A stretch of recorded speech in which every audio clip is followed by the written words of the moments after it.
Everybody good? 12:05? Yep. Okay, I'd like to call to order meeting the DuPage County CDC Executive Committee. And can we have a roll call, please? Don Bastian. Lori Chassie. Michael Crandall. Here. Paula Garcia. Here. William Henneth. Here. Lynn LaPlante. Here. Kevin Mantles. Kalisha Page. Donald Pachowski. Julie Renahan. Here. James A. Thank you. We do need to establish a quorum for purposes of this meeting. We do have County Board Member Liz Chaplin available in the room. And for purposes of establishing that quorum, I'd like to have a motion to accept her to serve in that capacity. So moved. Second. You call on that as well. Okay. Julie Renahan. Aye. Sorry. Paula Garcia. Aye. Michael Crandall. Aye. William Henneth. Aye. Lynn LaPlante. Aye. And I guess I hit everybody. Thank you. Okay, public comment. We do have a public comment. Let me read into the record. All right. It's for the meeting date. It says on here 9/13/22. However, it's for the Community Development Commission. The person's name is Ronald Ura. No organization. Address 6916 Williams, Woodridge, Illinois. There's a phone number 714-321-3894. Comment type is provide testimony, public comment. Subject: volunteer or low-paid community-based initiative for home repair support and prevent fraud. Hello, I would like to propose community-based initiative to help homeowner consumers in DuPage County secure home repair and renovation contracting projects. I have, and I see many of our neighbors sometimes struggling to find good quality repair and renovation work. Many municipalities do not have the resources to inspect permitted work. Often homeowners have no idea how to contract, monitor, and approve repair and renovation work, and it's possible they make it less or far less than they expected or need. Safe and well-constructed homes are a cornerstone of our community infrastructure, and I think it's important to offer more options to help as county government. I would guess there are many retired, experienced contractors and interested people that would lend a hand on a volunteer or low-paid basis to stay busy. It would be nice to create an independent advisory board to organize this. It should not be a membership paid service, and it should be entirely independent of financial influences from either side. An example may be that we offer Meals on Wheel for seniors and child support services. Everyone has to live somewhere, and home repair is a major expense. Why not provide free or low-cost fiduciary services to seniors and families, protect them from expensive losses? I would be happy to be involved, but I don't have any expertise in trade. However, I am sure others, those with a lot of building and renovation experience, would embrace this altruistic opportunity, especially with everything that is happening these days. I think it would be an important CBI that can work with the county board and the state's attorney's office to bring a more solid and equitable community. Any other public comment? Hearing none, we will move to approval of the minutes of the CDC Executive Committee for the regular meeting on Tuesday, August 2nd, 2022. Looking for a motion? So moved. Second. Okay, any comments, amendments? Okay, call the vote. Okay, sorry. I'm sorry. Okay. Paula Garcia, Aye. Lynn LaPlante, Aye. Michael Crandall, Aye. Julie Renahan. Aye. Oh, You need to call Liz Chaplin as well. Oh, I'm sorry, Liz. It's Liz okay. Chaplin. I had that in. Okay. I'll bring it back as well. Oh, No worries, no worries. William Henneth. Holiday weekend. Lots of blanks. We're here, but we're not here. Thank you. Summer's over. Okay, Okay.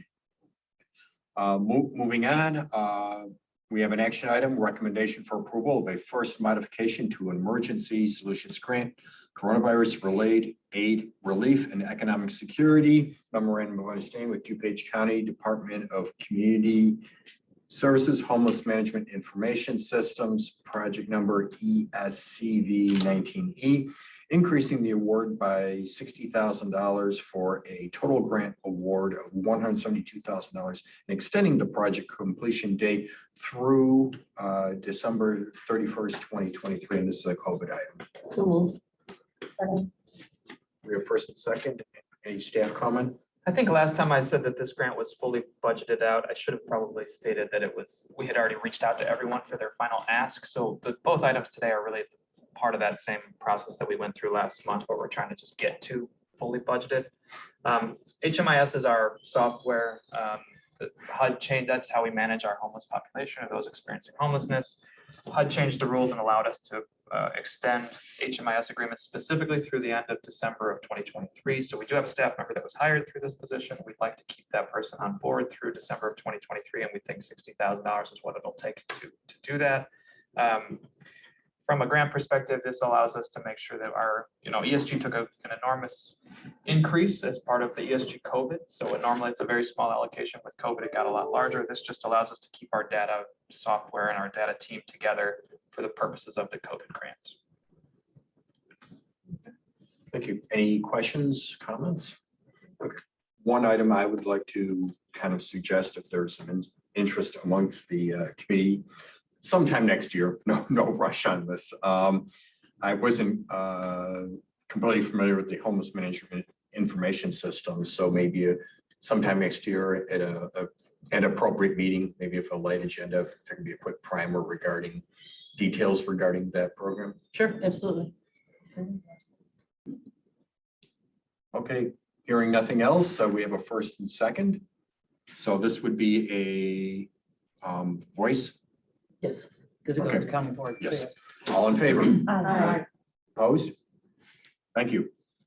Next item is a recommendation for approval of a first modification to an Emergency Solutions Grant, Coronavirus Aid Relief and Economic Security Grant Agreement with Catholic Charities, project number ESCV 19H, increasing the award amount by $20,740 for a total grant award of $86,188 and extending the project completion date through December 16th, 2022. This is a COVID item.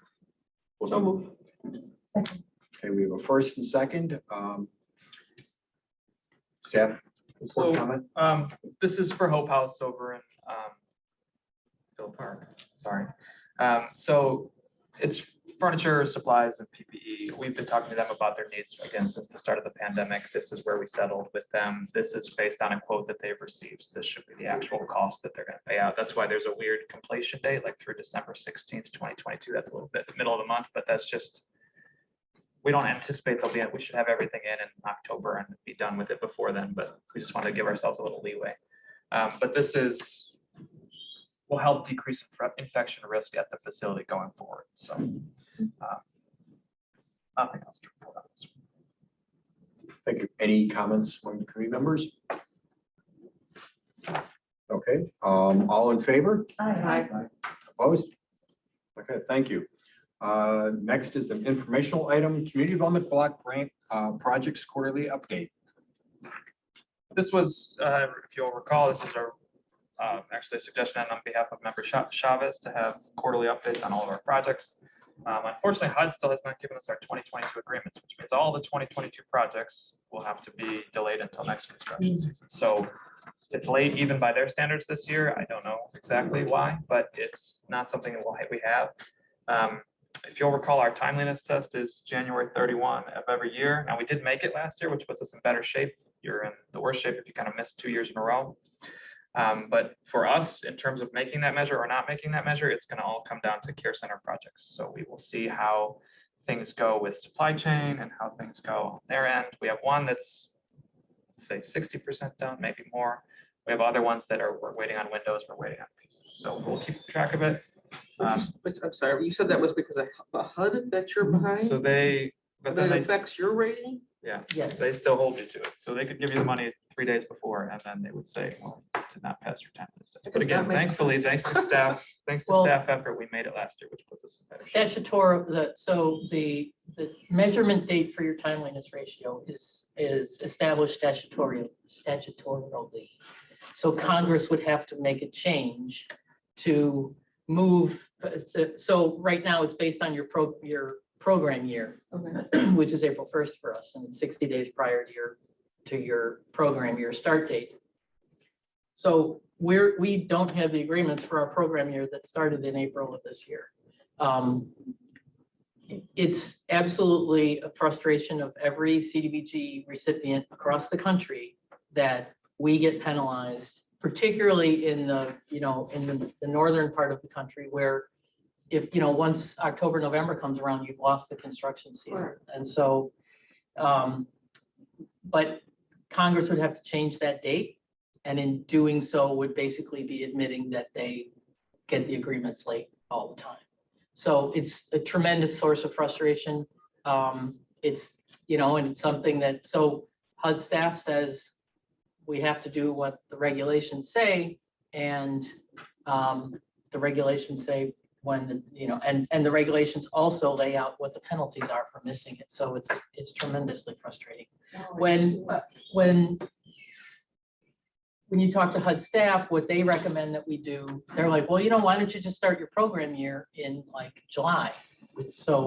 Which we could, but what that means is we would have a period of time. So we would have, let's say the 2022 grant would, or let's say 2021 grant would have expired in March of this year, and our 2022 grant would then start in July.